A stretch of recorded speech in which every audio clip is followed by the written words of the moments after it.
September is dedicated to raising awareness about suicide and suicide prevention. That includes the signs that not everyone knows about. So joining us today is Joe Horvath, a behavioral health specialist. We so appreciate you coming in. This is such an important topic. I wanted to start off with the signs itself. What do you tell people to really be cognizant of? Great question. The first thing is to realize suicide is preventable, and a lot of the changes that we look for is changes in behavior, changes in mood, like depression, increased anxiety. Sometimes people who are suicidal will start giving away cherished objects as a sign that they're no longer as future-oriented as they used to be.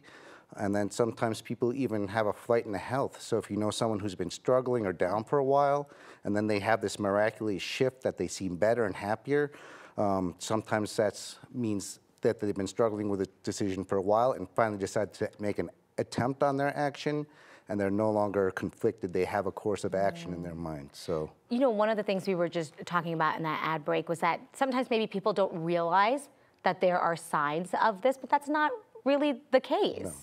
Yeah, can you talk about that a little bit, about a person kind of taking ownership and the initiative to say, yeah, there is something that is happening that I should maybe ask a question about? Yeah, I mean, even if people sometimes will say as simply as, I'm feeling suicidal, or I think I'd be better off dead, and those things, any statement like that, or a degree of hopelessness, like the world will be better off without me, my family doesn't need me, those loss of connections are concerning, and that warrants asking, are you all right? Yeah. And asking further questions about what's going on. And I think some of the signs that you pointed out were also a little bit more like the subtle things of the build up to it that people really should be taking seriously and not saying or blowing it off or not paying attention.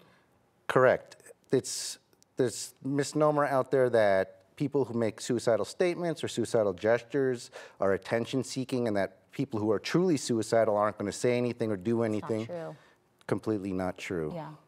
So how would you suggest to a family to maybe approach that conversation and then the resources that people should maybe just have lined up already versus trying to figure it out in that moment? Yeah, a good question. So asking the question and being non-judgmental, because a lot of times people will be struggling with suicidal thoughts and they won't know how to bring it up. So by asking the question, you're giving them an opportunity.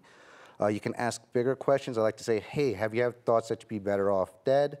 And then from there, like, do you have a plan? Have you rehearsed? What keeps you from acting on that? You get a better sense of what's going on. And it allows the person to express what they might not even be sure of.